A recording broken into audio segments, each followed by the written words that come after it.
주일 예배 시간입니다. 여기까지 나오신 모든 분들 위해 하나님의 크신 은혜가 있기를 진심으로 기원합니다.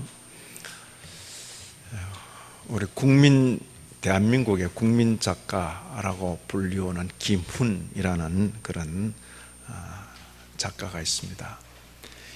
임진왜란 그리고 병자호란 양대난을 배경으로 칼의 노래 그리고 남한산성이라는 두 작품을 남겼습니다. 두 작품에서 각각 칼과 칼의 부딪힘, 그리고 혀와 혀의 부딪힘을 묘사했습니다. 왜군의 칼끝은 조선을 겨누고, 조선 장수 이순신의 칼끝은 외장을 겨누고, 그건 제대로 되는 거죠. 그러나 조정의 간신배들의 칼끝은 충신 이순신의 목을 겨누고 있는 거죠. 청나라의 침공을 받고 남한산성에 갇혀있던 이 인조대왕, 그 앞에 조정 신료들이 서로 혀를 놀리며 싸우는 것입니다. 종묘와 사직을 위해서 죽기까지 싸워야 한다. 백성을 위해서 지금이라도 나가서 항복해야 한다. 썰전, 이 혀와 혀들이 서로 부딪히는 것입니다. 난세가 되면 혀들이 난무합니다. 혀들마다 서로 부딪힙니다. 특히 종교사회, 신앙사회 속에서는 혀와 혀의 부딪힘이 늘 있어 왔습니다. 우리가 오늘 읽은 이 예레미야 2600년 전, 그때 그 시대도 혀와 혀의 부딪힘이 있는 거죠. 그리고 오늘 우리 시대에도 혀와 혀의 부딪힘이 있는 것입니다. 자, 우리가 예배 집례자 목사님의 인도로 쭉 읽었습니다. 말씀 읽기를 계속하면서 어제 본문도 읽고 그 전에 본문도 읽은 분들은 오늘 읽을 때 뭔가 감이 잡힐 것인데, 오늘 갑자기 펴놓고 읽으신 분들은 머리에 아무것도 남는 게 없을 것입니다. 그러나 조금 설명드리면 금방 알 수가 있습니다. 그때 그 시대, 지금으로부터 2600년 전 예레미야 그 시대의 이 내용을 보면 예레미야는 이렇게 말합니다. 하나님이 살아 계시고 하나님이 전능하시지만 하나님의 신전이 있는 이 예루살렘 함락된다. 그리고 신전은 무너진다. 우리가 비록 하나님의 선민이지만은 이방 땅 바벨론으로 포로잡혀 간다. 굳이 저항하지 마라. 여기서 살 길은 넘어가는 사람에게 항복하고 그렇게 사는 것이다. 이 예레미야의 말입니다. 그에 비해서 그 시대에 하나님은 전능하시고 살아계신 분이기 때문에 하나님의 신전이 있는 이 예루살렘은 결코 무너질 수 없다. 그리고 지금 저렇게 미친 소리를 하는 예레미야, 저거 잡아 죽여야 된다. 한두 사람이 아닙니다. 예레미야는 혼자고 그렇게 예레미야를 대적하여 혀를 놀리는 자들은 다수를 이루고 있는 것입니다. 오늘 우리가 읽은 그 본문들 29장 25절 이하 보시면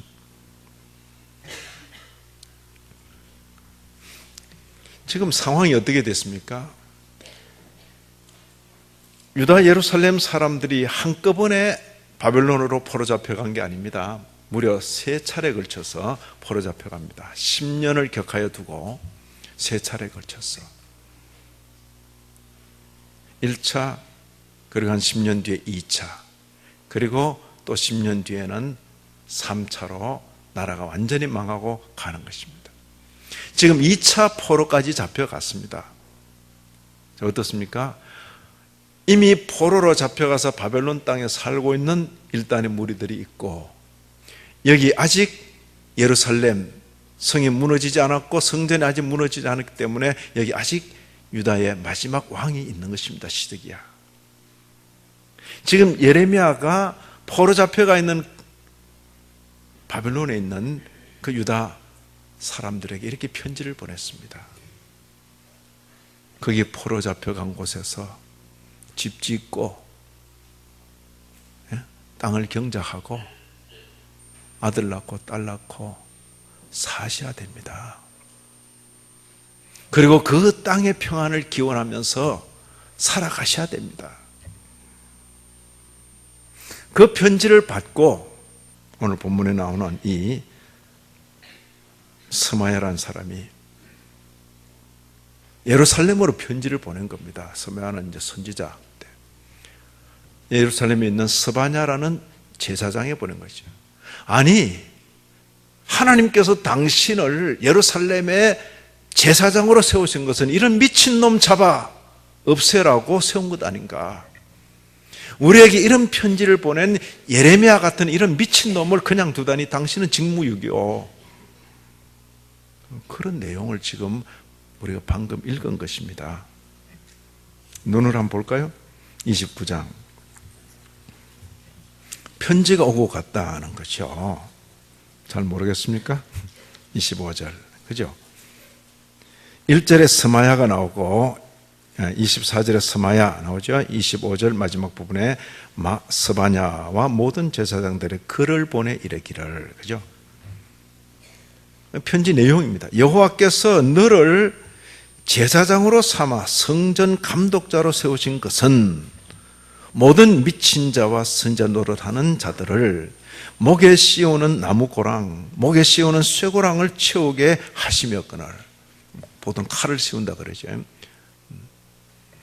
그 미친 소리 하는 놈 잡아가지고 목에 나무 혹은 쇠로 고랑을 채우고 그런 놈들을 제어하라고 제사장 세워놨는데 왜 가만히 있냐? 누구를 지목하는 겁니까?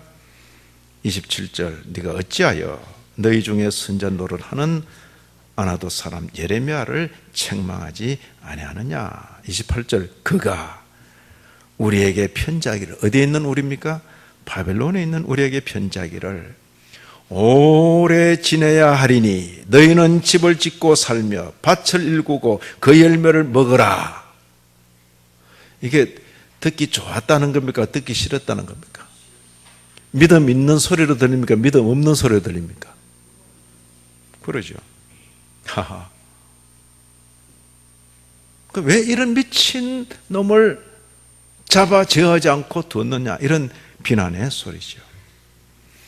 이제 이 편지를 받고 스바냐라는 제사장이 그 편지를 예레미야에게 읽어 들려주는 거죠. 내가 이런 편지를 받았어. 그때 하나님께서 예레미야에게 말씀을 주신 거죠. 여기 29절 30절 보면 제사장 스바냐가 스마야의 글을 선지자 예레미야에게 읽어서 들려줄 바로 그때의 여호와의 말씀이 예레미야에게 임하여 이르시되, 그죠? 너는 모든 포로에게 전언하여 이르기를. 다시 편지를 쓰라 이거지. 이런 편지를 보냈다고 다시 편지 써서 알려주라. 여호와께서 스마야를 두고 이같이 말씀하셨느니라. 스마야가 누구죠? 포로 잡혀간 그곳에 있는 선지자인데 예레미야 편지 받고 흥분해서 예루살렘으로 편지 보낸 바로 그 사람이죠. 예레미야 잡아서 어떻게 해라 그렇게 요청한 그 선지자. 내가 그를 보내지 아니하였거늘. 내가 누구죠? 하나님. 스마야가 너희에게 예언하고 너희에게 거짓을 믿게 하였도다. 하나님 안 보내도 예언 잘하고 그 말이 얼마나 설득력이 있는지 많은 사람들이 그 말을 믿고 따른다는 거죠. 그러므로 32절 여호와께서 이와 같이 말씀하시니라. 보라, 내가 누구죠? 여호와께서 스마야와 그의 자손을 벌하리니 그가 나 여호와께 패역한 말을 하였기 때문에 이 백성 중에 살아남을 그의 자손이 하나도 없을 것이라. 이 복입니까? 저주입니까? 대단하죠? 누굽니까? 이 신분이? 선지자라고, 선지자. 백성 가운데 선지자라고, 선지자. 종교사회 속에 선지자로 있는 이 스마야. 그러나 하나님께서 그를 보내지 않았다. 그가 전하는 말은 하나님의 심중에 있는 말씀이 아니다. 그런 뜻이죠. 그가 나 여호와께 패역한 말을 하였기 때문에 이 백성 중에 살아남을 그의 자손이 하나도 없을 것이라. 그리고 예레미야들은 미친 짓이라 했는데 내가 바벨론으로 옮겨간 그 내 백성들에게 얼마나 자비와 긍휼을 베푸는지 저들은 하나도 보지 못할 것이다. 이 32절의 마지막, 내가 내 백성에게 행하려 하는 복된 일을 그가 보지 못하리라. 자, 누구라고요? 거짓 선지자? 거짓 선지자 누구라고요? 스마야. 우리 서시가 없기 때문에 누구는 서마야 이렇게 했네. 서마야 아니고 스마야. 스마야. 외국분입니다. 외국분. 유대 사람이에요.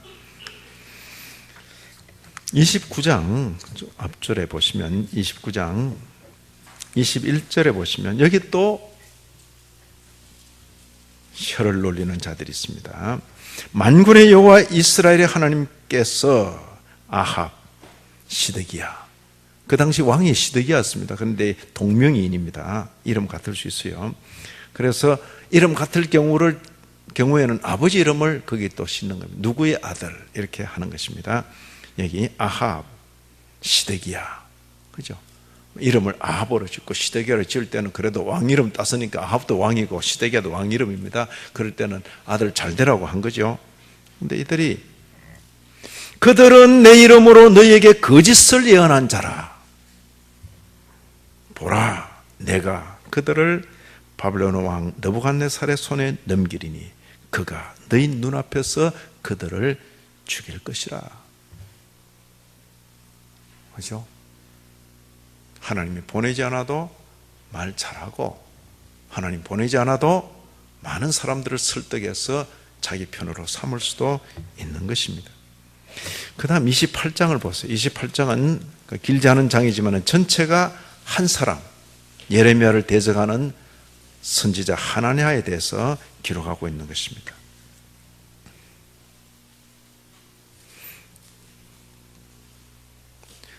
1차, 2차로 포로 잡혀가고 예레미야의 예언은 더욱더 강해지고 그리고 백성들을 깨우치기 위해서 말로 하니까 못 알아들어. 그래서 나귀나 소가 매는 그 멍에, 보통 나무로 됐어요. 나무로 된 그 멍에를 목에 메고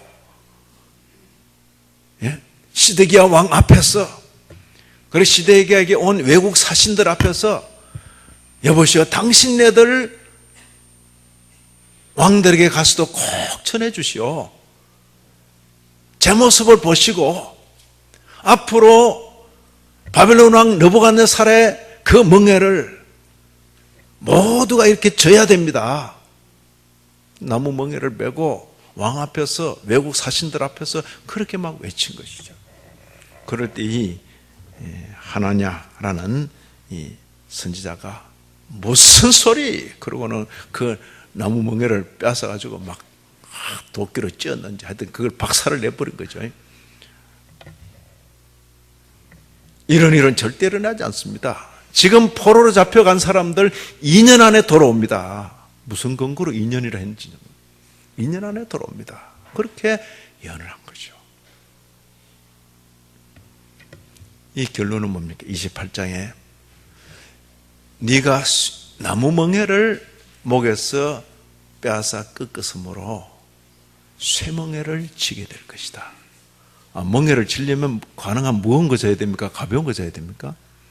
예? 네가 나무 멍에를 꺾어버렸기 때문에 쇠멍에를 지게 될 것이다. 그리고 2년? 그러면 얼마나 좋을까? 2년 안에 돌아올 수 있으면 너는 금년에 죽는다 그랬어요. 이게요, 사람 듣기 좋게 말하는 것과 참 쉬운 것이 아닙니다. 여기 보시면 28장 마지막 절로 갑니다.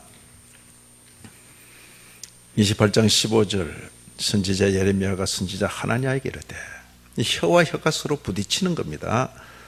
선지자 예레미야도 말하는 사람, 선지자 하나냐도 말하는 사람,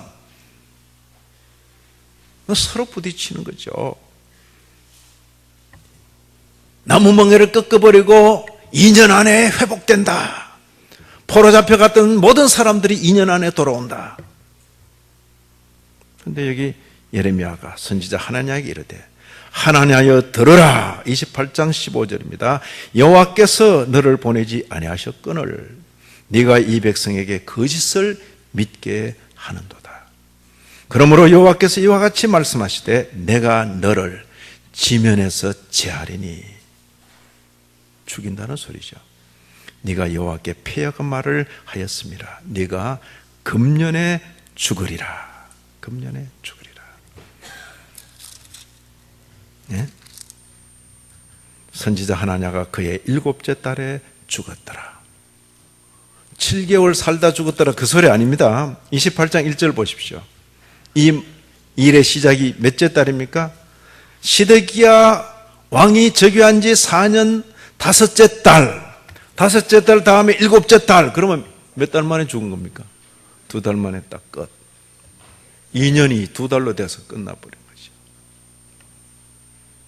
뭡니까? 자, 이런 내용을 들으면서 성경에 이런 내용이 있다는 거 알았습니까? 예? 그저 뭐 예수 믿고 복 받고 잘 먹고 잘 살고 그 이야기만 하고 있으면 성경에 이런 내용 모르죠, 뭐.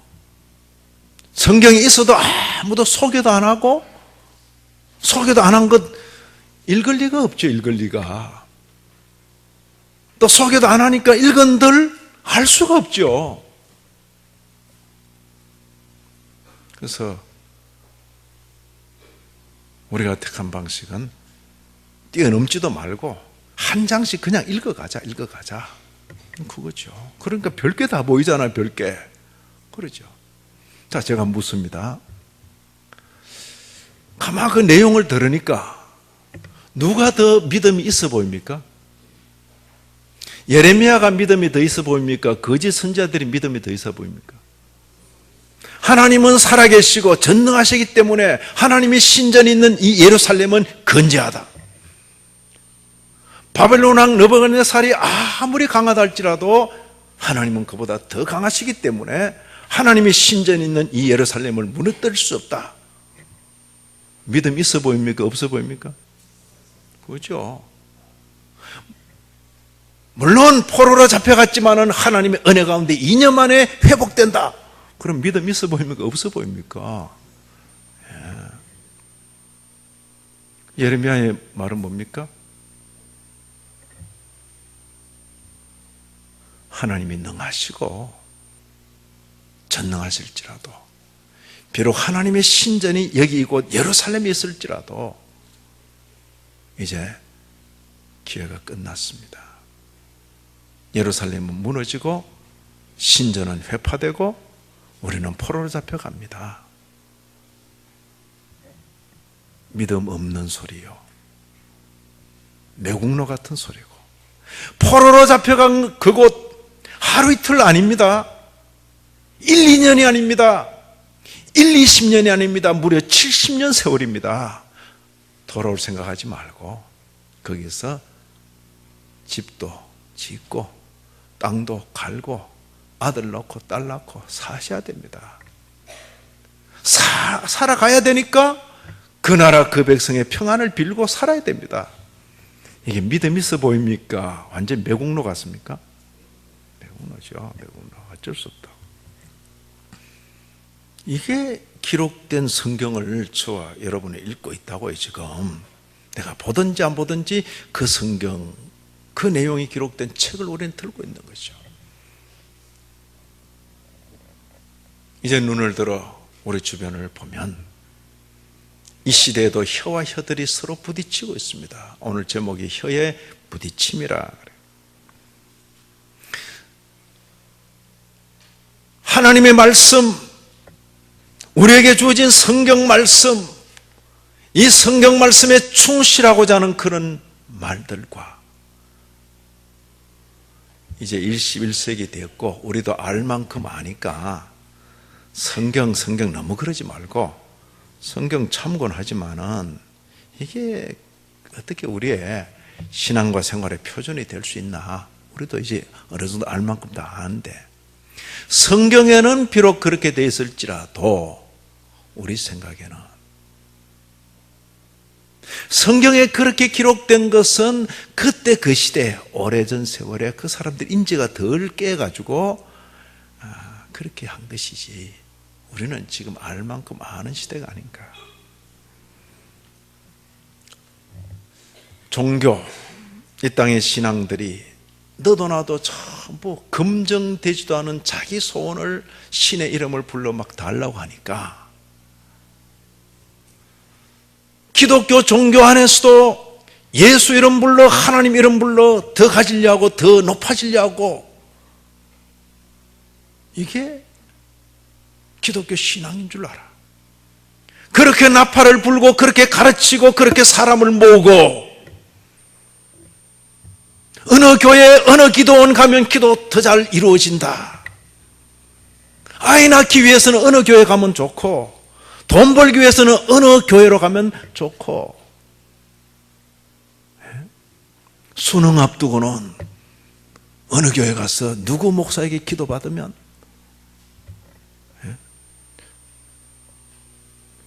전에 절간에서 많이 듣던 이야기요.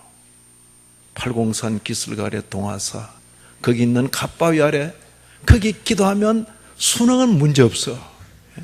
경북 일대에서 수능 톱 10에 들어가는 사람 전부 그 갓바위에서 기도한 사람이라. 이런 이야기가 오늘날은 공공연하게 교회, 기도원 이런 것으로 바뀌어 있는 것이죠. 성경대로 굳이 소원 성취를 말하자면 우리의 소원은 다 내려놓고 우리를 향하신 하나님의 소원이 성취되어야 합니다. 자, 이게 참 같은 혀들이 서로 부딪히는 거죠.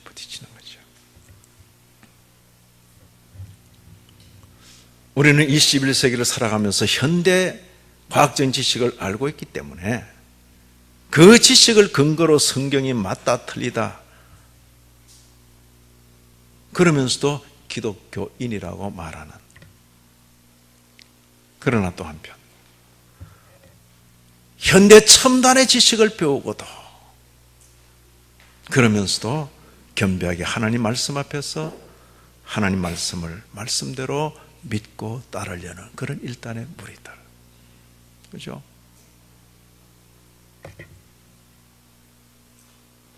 믿음 생활하면서 신앙 생활하면서 기도 생활하면서 자신이 체험한 어떤 영적 체험 그것에 권위를 두고 성경 말씀을 무시하고 외면하고 문자는 죽이는 것이라 말하면서 날마다 자기의 어떤 영적 체험을 찾아 움직이는 그런 신앙 행태. 교회에 비해서 자신의 영적 체험이 있을지라도 그 체험에 의지하지 않고 주어진 그 말씀을 여전히 받으려는 그 자세, 서로 다른 자세입니다.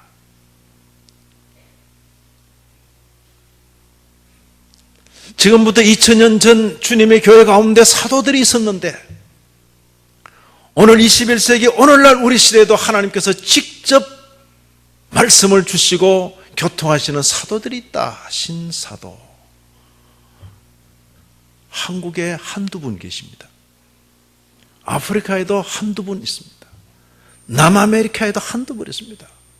자기들끼리 서로 하나님께서 이번 아시아 방문할 때 이분을 꼭 만나라 그랬다고. 저를 찾아온 적은 없어요. 그죠? 신비한 일이죠. 하나님께서 직통으로 계시를 주시죠. 여전히 예나 지금이나 성경에 동성 간에 그런 일은 좋지 않다. 하나님께서 정죄하신 일이기 때문에 그건 가능한 해서는 안 된다. 혹시 그런 경향이 있는 사람은 우리가 잘 이해하더라도 그 경향에 계속 머물지 않도록 정말 인내를 가지고 이끌어야 된다.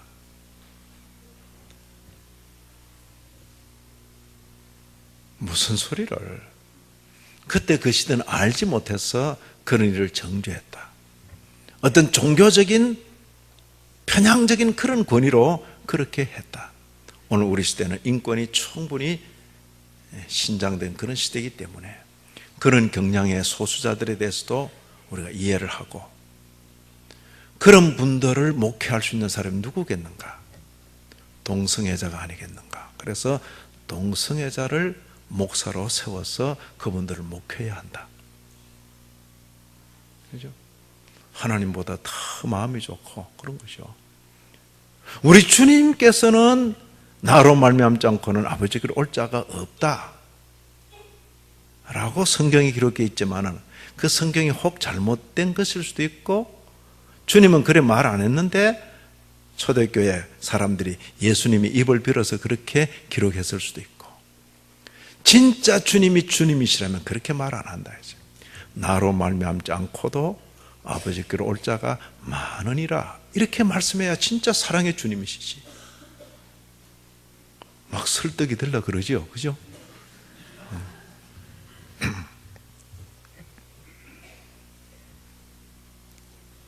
시대가 어느 시대인데 남편에게 복종? 웃기는 소리 하지 마라. 시대가 어느 시대인데 그런 식으로 기록해 놓은 성경은 가부장적인 그런 편견에 의해서 기록된 것이기 때문에 오늘 우리 시대는 그걸 전부 걸러내야 된다. 거품을 제거해야 된다. 아니다. 하나님의 백성들은 하나님께서 세우신 그 권위를 존중히 여기고 아내는 가정의 머리로 세우신 남편을 순종하고 복종하는 것이 옳다. 그죠? 혀와 혀들이 서로 부딪히는 것입니다. 부딪혀가는 것입니다. 혀들이 부딪힐 때 결국 그 말을 듣고 판단하는 것은 본인의 몫입니다. 참 여러분들의 몫인 것입니다. 저 자신의 몫이고 정말 도움을 얻기 위해서 간절한 마음으로 조언을 구할 수는 있겠죠. 혹은 존경하는 목사님, 존경하는 장로님, 존경하는 신앙 선배에게 조언을 구할 수는 있겠지만은 결국 그 조언까지도 포함해서 판단할 사람은 본인들이죠. 그리고 그 결과를 본인이 책임을 져야 되는 것입니다. 저는 바른 판단을 위해서는 가능한 한 마음을 좀 비워야 된다 그렇게 생각을 합니다. 사사로운 욕심을 가지면 도무지 제대로 분간할 수가 없습니다. 사사로운 욕심을 가지면 되게 이제 금전 관계도 욕심을 조금 과하게 가지면 거의 사기라는 것에 당합니다. 내가 땀 흘려 일한 것 이상으로 뭔가 공짜가 생길 듯이 여겨지는 그런 일에는 일체 마음 두지 말고 손끝도 가지 않는 것이 좋습니다. 내가 땀 흘린 것 이상으로 지나치게 이렇게 기대가 되는 그런 것은 시선도 주지 않는 게 좋습니다. 대개 귀로 듣고 마음 뺏기고 나중에 손발이 움직이고 다 옮겨지고 난 다음에 그제서야 이게 내가 뭐 당했구나 이렇게 느껴지죠. 사기입니다. 사기.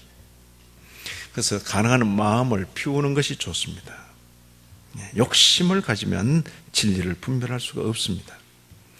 그리고 최소한 한 다음 두 질문 정도를 항상 던지면 그래도 분별하는 데 도움이 되지 않을까. 첫째, 이 일이 하나님께 영광이 되겠는가? 그죠? 하나님 영광이 되겠는가? 매사를 한번 생각해 보세요. 이 일이 하나님께 영광이 되겠는가? 그죠? 남자와 여자로 가정을 이루게 하시고 생육하고 번성하여 땅에 충만하라 하신 그 하나님 앞에서 남자와 남자가 함께 사랑하고 결혼하고 가정을 이루어서 생사는 없고 그것이 하나님께 영광이 되겠는가? 그리고 너도 나도 전부 자기 유익을 먼저 생각할 것인데 우리도 예외는 없어요. 그럼에도 우리가 신앙인이기 때문에 그 마음을 누르고 나보다 먼저 다른 사람들에게 이 일이 유익이 되겠는가? 다른 사람들에게. 아마 이 정도를 늘 매사 몇 건에 대해서 적용해도 아마 혀와 혀들이 부딪힐 때 조금 분별하는 데 도움이 될 것입니다. 이 교훈이 저와 여러분 우리 가슴 속에 오늘 이후로 일생 다하도록 살아있기를 진심으로 기원합니다. 하나님 아버지, 혀들이 서로 부딪힙니다. 내 귀에 듣기 좋은 말이라고 솔깃해지지 않도록, 때로 내 귀에 듣기 거북한 말이라고 거절하지 않도록 늘 주의 말씀에 우리 마음이 가게 하여 주옵소서. 예수님 이름으로 기도 올리옵나이다. 아멘.